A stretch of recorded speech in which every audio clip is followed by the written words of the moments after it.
This is episode 3 of the Docio podcast with Edmund Conroy. Find out more on our website at docio.edconroy.co.uk.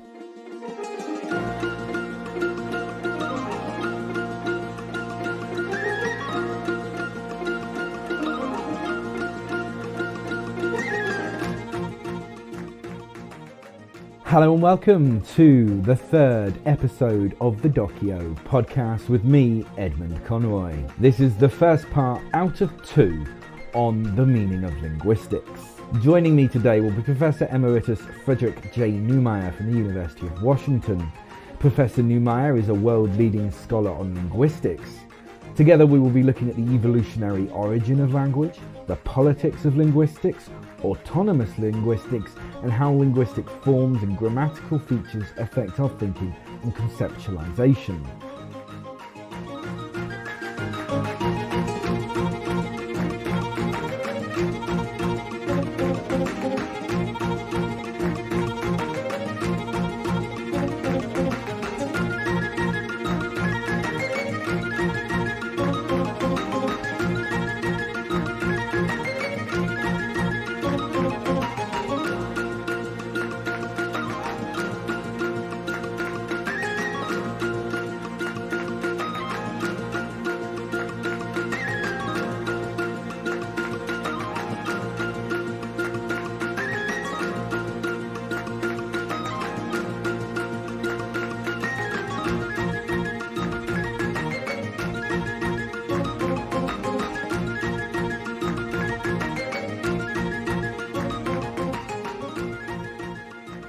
So, without further ado, let's begin the meaning of linguistics.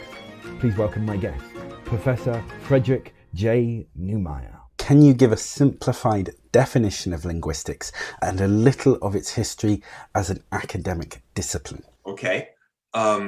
Linguistics is usually defined as the scientific study of language. The Linguistic Society of America just changed its definition to the scientific study of language and its applications. In other words, there are a lot of people who do linguistics who don't think of themselves as doing science. So, for example, increasing the percentage of people in Wales who speak Welsh and what to do about that. That's not science, but it does require some knowledge of language and linguistics. The field of linguistics goes back to the early 19th century when scholars discovered that there's actually quantifiable relations between the Germanic languages, the Romance languages, and amazingly for the time, Sanskrit and Persian. And this led to the research program in the 19th century, which was devoted to finding the relationships, making them explicit, reconstructing the ancestor languages to all of these families. Linguists didn't really turn their attention that much to grammar as it's spoken. Now, there were always people who studied that, but they were pedagogically influenced, not scientifically. It's conventional to say that all this modern linguistics started with Ferdinand de Saussure in the early 20th century, who was one of the first, certainly not the first, to say, let's look at language as it works. Let's look at grammar and see how the grammars of the language are organized. And that set off this incredible research program of structural linguistics, and generative grammar grew out of that. You're listening to episode 3 of the Docio podcast with Edmund Conroy and Professor Frederick Newmeyer. Find us on Twitter at Docio podcast. And of course, Saussure is also the man behind semiotics, which is hugely influenced outside of his field. Yes, but has zero influence within linguistics. What linguists have always been interested in is what makes language different, unique, human language. Whereas what semioticians do is try to find what language has in common with other systems of symbols. I mean, if you want to do that, that's fine. I don't find that very productive or interesting. I mean, you could say language is a system of signs, and you could say national flags are a system of signs. So the red in our flag stands for the fallen martyrs, or, I mean, that's fine, but I just don't find it very interesting, and it has nothing to do with human language as far as I can see. I mean, obviously we use the phrase like the language of something, and we're talking more of the semiotics outside of the field of linguistics, whereas you're actually talking about the words, the grammar and things.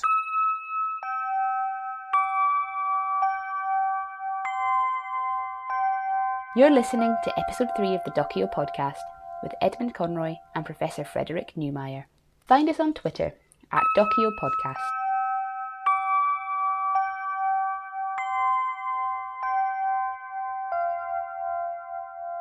One thing that I noted you'd written, it was in, I'm trying to think whether it was a book or an article. I cannot remember because I did read quite a few things. I'm not a grammarian. I'm not very good at this grammar stuff. So for me, I found it quite difficult. But that's me. I think a lot of people who understand sentences, unlike me, would not have a huge issue with it. But one thing I noted you'd written was about proto-languages, that is languages from prehistory, or proto-systems, I think you called them.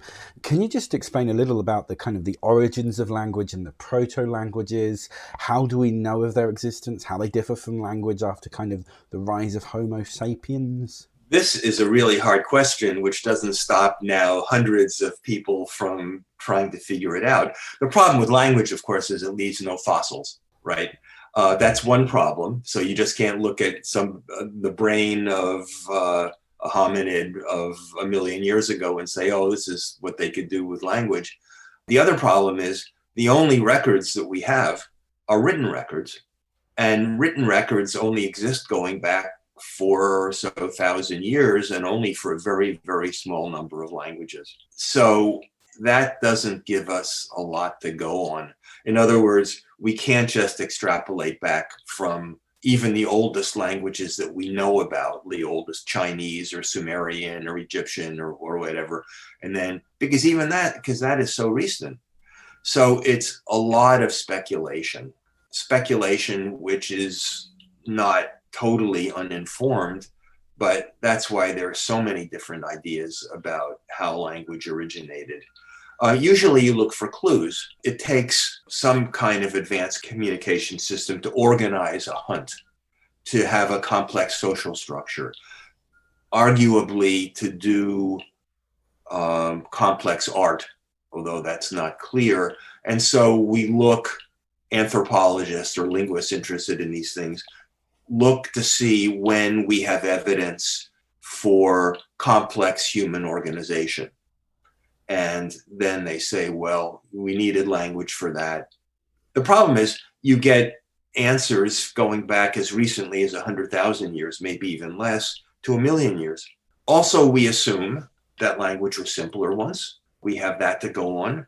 Furthermore, we look at even the smartest primates we know of today, chimps, bonobos, gorillas, et cetera, we know that their brains aren't ready for language, even sign language, despite a lot of mythology to that effect. We assume then that our common ancestor didn't have language.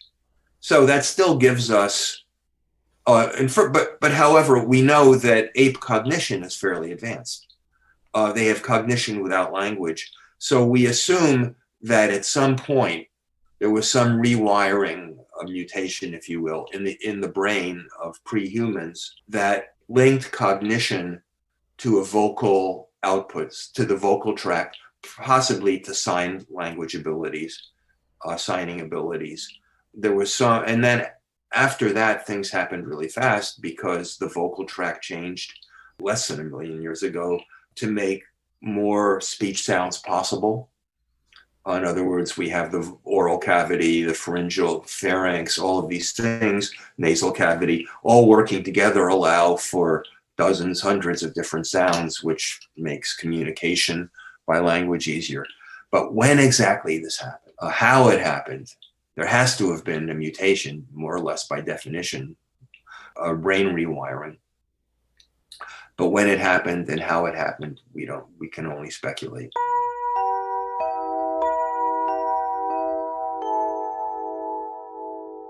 You're listening to episode 3 of the Docio podcast with Edmund Conroy and Professor Frederick Newmeyer. Find us on Twitter at Docio Podcast.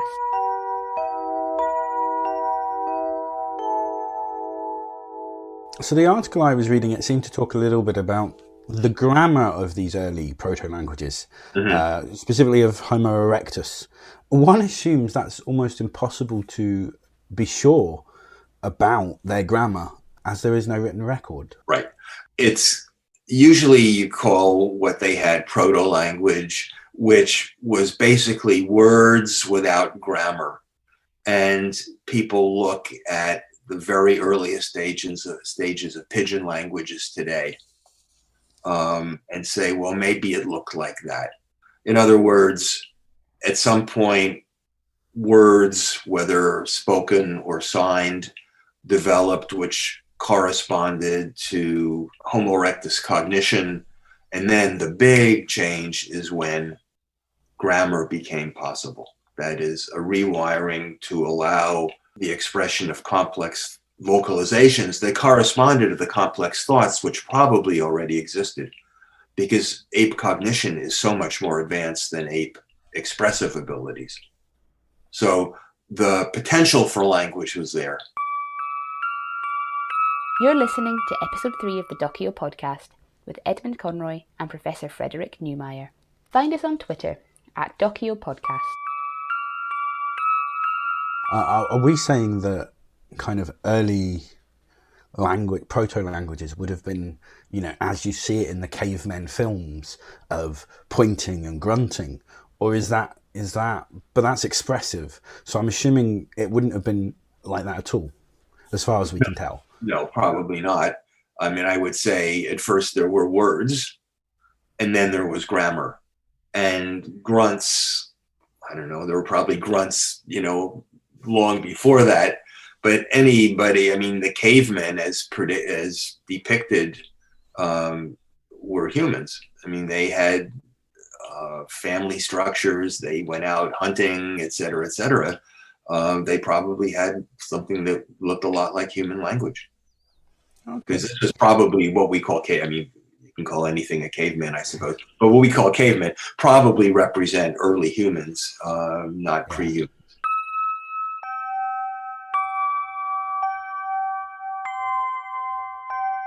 You're listening to episode 3 of the Docio podcast with Edmund Conroy and Professor Frederick Newmeyer. Find us on Twitter at Docio Podcast.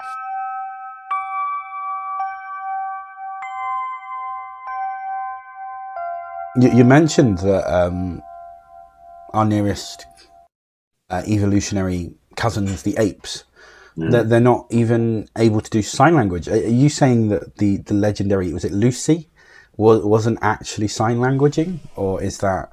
Lucy and the others have signs, but there's a difference between having signs and having sign language. Nobody except for some true believers. I mean, any deaf person will just laugh when they're told that Lucy and Washoe and all the others have sign language. They don't. They have some signs. A lot of them just seem to be random signing machines. But in fact, some of them they clearly have signs for want banana, or they have signs for this or for that. Having words, this is like proto-language. Having words isn't having language. Language, human language, every human language, all 6,000, however many there are, have grammars, fairly complex grammars. That is, they have systematic ways of combining words to form sentences. No chimp or whatever has that. Okay. They get up maybe to the level at best of a human 2-year-old. Okay, that makes sense. I mean, I have a 2-year-old. I've heard the babbling.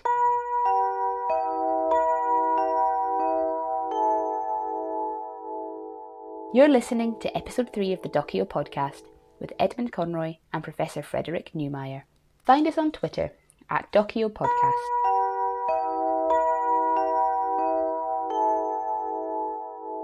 So you also wrote that the proto-systems don't show any evidence of having hard, complex vowel systems. And you gave an example, and my computer has auto-corrected when I was typing this out as Rachel. I cannot remember what the original word there was, becoming a soft C or an S sound in like electricity. So I wanted to know, why is this hard, complex vowel system important? And why don't we say things like electricity rather than electricity? Why and when did this kind of change first begin in English? And what does this tell us about where languages are going in the future? Well, it's a big question. Sorry. No, it's fine. I mean, but all I can do is give some impressions and opinions. I take what has long been the mainstream view, that language didn't originate for communication. That is, language originated as part of cognition, and again, there was some kind of mutation, rewiring that allowed language to be used for communication. But communication was not the original purpose of language. That just happened. However, once language existed, all kinds of changes started happening that were caused by the needs of communication. That's why languages change. Languages change for lots of reasons. English changed because of the Norman conquest that flooded hundreds, thousands of French words, old French words, into English. That was not to improve communication. On the other hand, sometimes language is left alone. I mean, speakers want to make things easy for themselves, but hearers want clarity.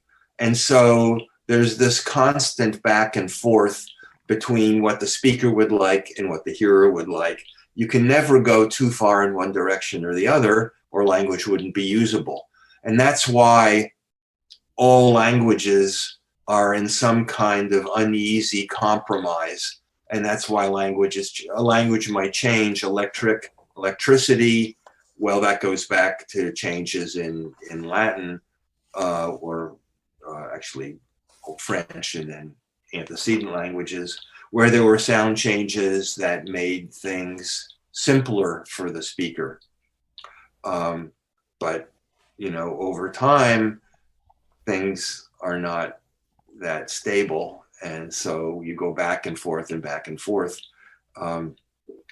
So, for example, look at French. French has nasalized vowels. So en is en. It used to be n. Well, we know that it's simpler if a vowel is followed by a nasal consonant like n to nasalize the vowel, then the nasal consonant drops out. So it was something that made things easier for the speaker. But then you look at French. French phonology is actually quite complex because you have these nasalized vowels that you didn't used to have. So a change that makes something simpler in one way doesn't necessarily make it simpler in every way. And so languages go back and forth and change. There's no overall direction to language change. If there were, after 100,000 years, all languages would be maximally simple. But no, it doesn't work that way. So we see languages effectively becoming more complex.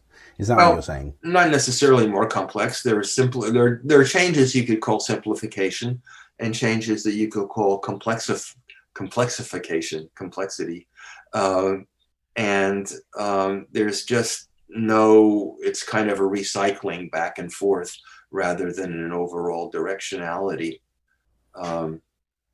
So we don't always know why language changes in a particular way. And sometimes it is fashion. Sometimes it's just because some group starts doing something.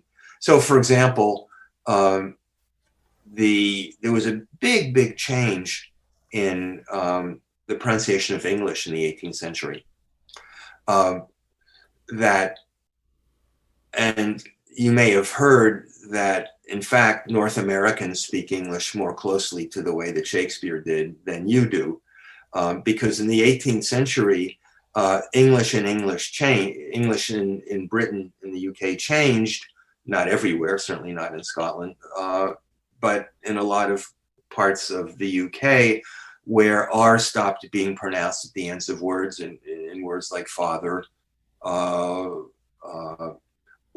another thing that Shakespeare said dance and half and can't. That changed in England in the 18th century to dance and half and can't, but it stayed the same in North America. So our pronunciation is actually more archaic. Shakespeare said fall, not autumn. Shakespeare used the word gotten. Shakespeare said dove and snuck as past tenses, which died out in the UK. So, but what caused this change? Nobody really knows. Why did English start being pronounced? It's not a simplification. It's not a complexification. It's just a change.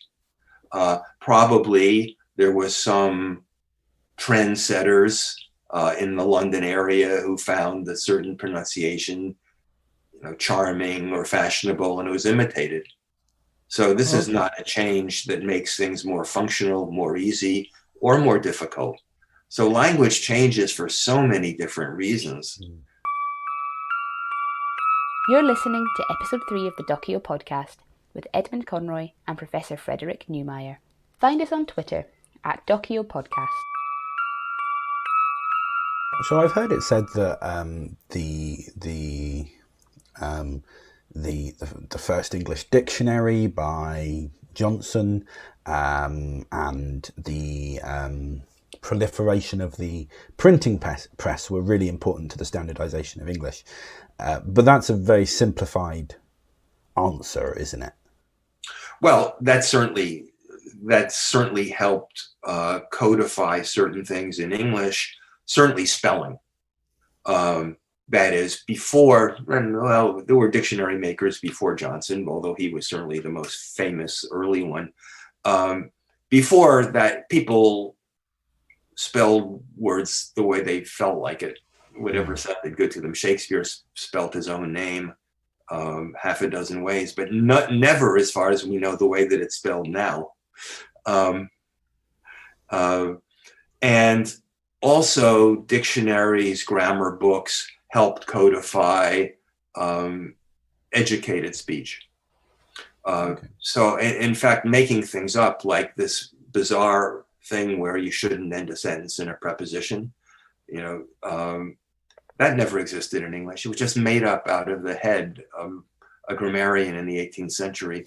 And it was copied because this guy had a lot of influence. But the question is, why don't we all talk the same? If what leads to different dialects is isolation, before the 20th century, before the 19th century, very few people in Britain traveled more than a few miles to their market town, maybe. And so those are the situations where dialect differences really do well. But this is not true anymore. People travel everywhere. Sorry to interrupt. I'm just thinking, part of my background is history, part of it's not history, it's theology, but history, an element of that, and also communications. The reason I bring that up is in the 1700s in the UK, we had a guy called John Wesley. In the US, you had a guy called Francis Asbury, who travelled around on horseback, huge lengths of the country, public speaking, were these, and they created the Methodist circuits in the US and in the UK, and there would be travelling preachers doing loops in areas. They'd stay there for 3 years, move on to another area. Would this have been, and this is the 1700s, this is the end of just before we're seeing the rise of the kind of codified English, would these kind of things have been quite influential on spreading a more uniformity in the way that things are pronounced in dialects, so to speak, as people heard more and more of perhaps an educated or slightly more refined speech? Well, that would certainly have an effect. There wasn't mass education, or obviously the mass media then, which has had a leveling effect. But one of the things that, when I taught Introduction to Linguistics for many years, and I would say that North American dialects are dying out. We're all talking more and more the same. To a certain extent, that's true, above a certain level of education and income. But in fact, dialects are not dying out. People from, who live in Pittsburgh, who identify strongly with the Pittsburgh area or Baltimore, or they're still talking their traditional way, because group identity is the countervailing force to the effects of education and the mass media. People want to talk like their peers, and especially they want to distinguish how they talk from people who aren't their peers. And so if you're a working class person in a North American city, you're probably not losing. You may lose a little some of the edges of your traditional dialect. I think it's true in the UK as well. But you continue a lot of the same pronunciations. I mean, I was born in Philadelphia. I'm a Canadian now, but I used to be an American. I was born in Philadelphia, and I went back there, and people were still saying things like, "We went around and around on the boat and sold mute over the war." I mean, really strong accent that's not even intelligible probably to most Americans. And people they're happy to talk like that, because they identify with the city, and with their peer group, and it's a way of showing that there's this unity somehow. So dialects are not dying out.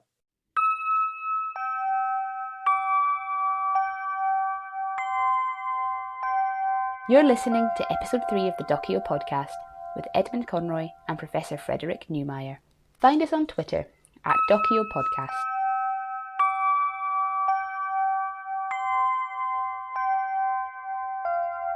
So it's interesting. You've actually jumped ahead to one of my questions, which I had listed as nearer the end, and I think you've also started to answer one of the questions from the crowdsourced questions, the listener questions. But I'll jump ahead to my question that I have here, which is I asked about the UK context because that's what I'm familiar with, but obviously you've alluded to it in the American context too, that these spoken dialects obviously have their own grammar. They have a slightly different grammar from the standardized English of either the US or the UK. So that's like local turn of phrases and sentence structure.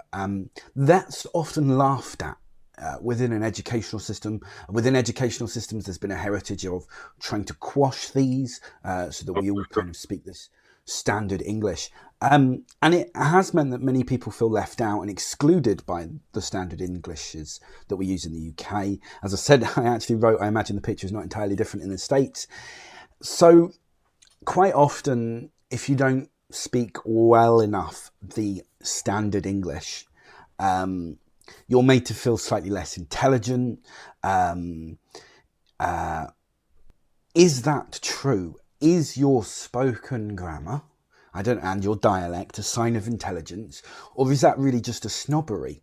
And are we, and I am very careful, I bring up a politician here, which doesn't mean I agree with them, but are we demonizing politicians such as Donald Trump linguistically when their sentences deviate from standards, and obviously should we get so het up about grammar as long as our sentences are easily understood by our audiences? As clearly Donald Trump's sentences were quite easily understood by his audiences.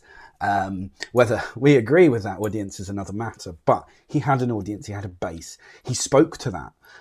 And the media and perhaps academics to some degree very much vilified him for his speech patterns and his grammar and things, and other things as well. I'm not dismissing all the other things, but specifically his language was often pulled up. Is this, yeah? Well, let's distinguish language or dialect from style. Donald Trump grew up in New York. He doesn't have a very strong New York accent. He has a little bit of one, but I mean, it's not very strong. It's mostly kind of standard American educated English. But he has all these stylistic quirks. Now that's very different. He's stigmatized for not being able to express himself very well. you can express yourself in any dialect of English. But some dialects are stigmatized. Like most academics I know who grew up in the American South do everything they can possibly do to lose their accent because it's so stigmatized, because you conjure up these images of redneck racists, uneducated people. And so they do what they can to lose it. Excuse me. Other American forms of speech are considered much more, if not prestigious, acceptable. And so people, like if you have a Boston accent, that conveys more sophistication and urbane life. But all of this is just totally impressionistic. I mean, you can have an American Southern accent and be Jimmy Carter and Bill Clinton, their grammar was totally standard American English, but their pronunciation had a lot of Southern in it, which they exploited as a way of saying, look, I'm one of you. I'm one of the people. I talk this somewhat differently.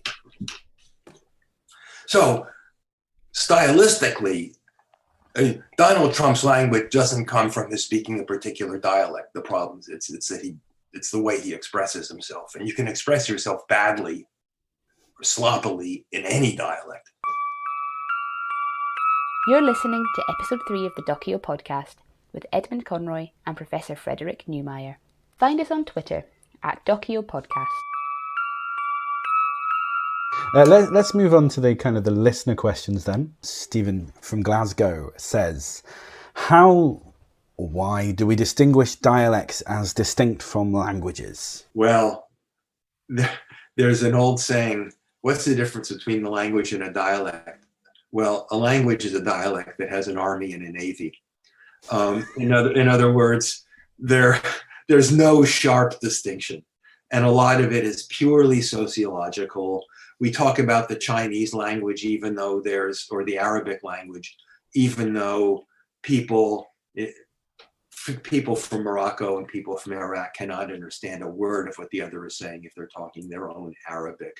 On the other hand, we talk about the Serbian language and the Croatian language now, even though they're essentially the same. I mean, there are very, very few differences. But for political reasons, the Serbs want to say they're speaking Serbian. The Croats say they want to say they're speaking Croatian. So, I've heard Scots Lowland dialects that I couldn't understand at all. Maybe you as well. I don't think you're Scottish. I'm not. No. But why are they called English? Dialects of English rather than a separate language? Well, just because of history. They've been part of the Anglosphere. Well, there is a move to, I know within Scotland, there is a move to make Scots a dialect, a language, kind of. And then I think there's another one called Doric. I'm not an expert on this one. I think it's called Doric, which is another form of Scottish language, or perhaps that is Scots. Not an expert here. And again, I think there's a push to kind of see that. I mean, in England, you've got Cornish, which is a separate language. It's of the same branch as Welsh and Breton. But I think there's also another form of Cornish, which is more English. I'm not an expert, but some of them become languages, I think. Or at least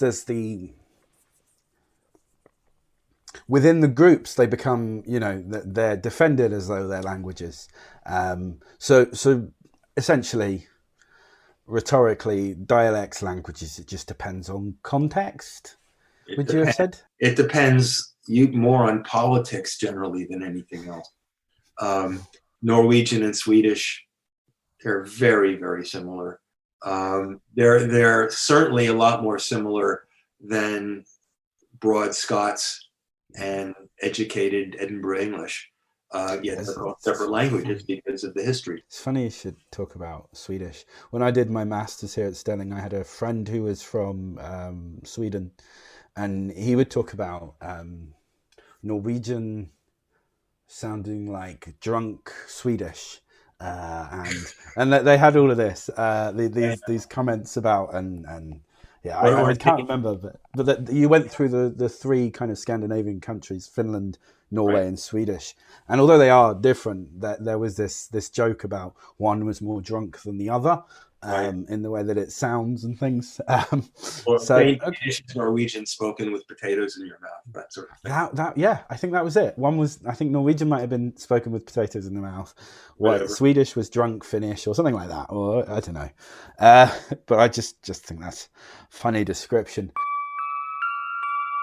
You're listening to episode 3 of the Docio podcast with Edmund Conroy and Professor Frederick Newmeyer. Find us on Twitter at Docio Podcast. We move on to the final set of questions. So these were obviously, I've pinched them from James Lipton and modified a couple of the questions to make them more polite. He borrowed them from Bernard Pivot in France, who borrowed them from Marcel, last name forgotten, who was writing in the 1800s and answering them might have been the turn of the 1900s. I'm not particularly crash hot on this, but these are the questions. There's 10 of them. They're meant to be quick fire, but we'll see, and they're meant to be fun, just a bit of lightheartedness at the end. What is your favorite curse word? Oh dear. I mean, I suppose I use them all the time, but I don't like the idea that there's curse words, because it kind of, you attribute word magic to shit or fuck or stuff like that, which I don't really like. I mean, they're just, some words are more expressive than others, and if I stub my toe, I might more likely to say shit or some expletive. But I mean, I don't think I have any favorite one. I just I would like to think that there aren't any such things. What is your favorite word? My favorite word? I don't use it much. I always liked avuncular. It has a good sound to it. What does it mean? Somebody's avuncular, it comes to the root of uncle is in there. Somebody is avuncular if they act uncle-like to you, kind of like a kind uncle. Oh, that's very, he always acts so avuncular, meaning that a little bit patronizing but kind. What sound or noise do you hate? Well, I can easily answer that. In Seattle, I bought a house not knowing that was right on the path of seaplanes taking off. I should have figured it out. And I moved, eventually bought a different house. But the sound, Vancouver has seaplanes too, but they don't take off right over my house. So that sound that sometimes actually made glassware shake a little bit, that's definitely, because of my experience, my least favorite sound. So what profession, other than your own, would you like to attempt? Oh, I'd like to be a gardener. I'm a volunteer, my wife also, in the local botanical garden. And before COVID, I would spend hours a week there. I'm a plant labeler. So I label plants in Latin. And in fact, all of my tattoos are flowers labeled in Latin. So I don't think I've ever met a professor with tattoos. I have a lot, but it's okay because they're labeled in Latin. That's brilliant. And so, when COVID dies down a little bit more, I'll be able to start my volunteering again, but it's shut down right now. What profession would you not like to do? Anything medical. I'm too squeamish.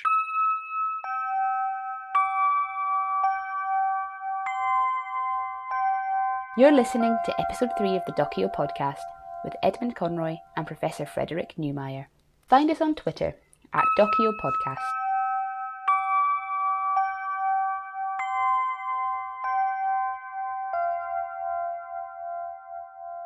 This was episode 3 of the Docio podcast, hosted by Edmund Conroy interviewing Professor Frederick Newmeyer.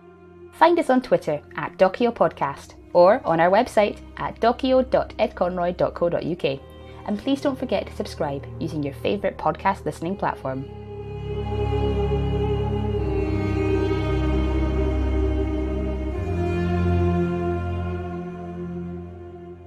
This has been the Docio Podcast, Episode 3, The Meaning of Linguistics, with myself, Edmund Conroy, and of course, Professor Frederick J Newmeyer.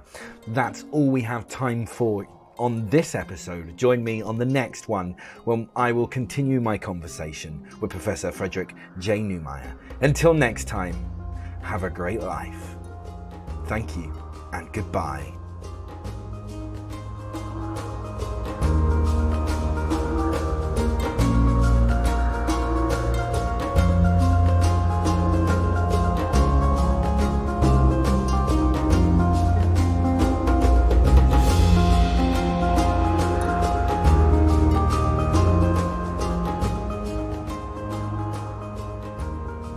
Music was provided by freepd.com under a Creative Commons License 0. Additional voiceover work by Hannah Conroy. All rights reserved. Copyright 2021, the Docio Podcast.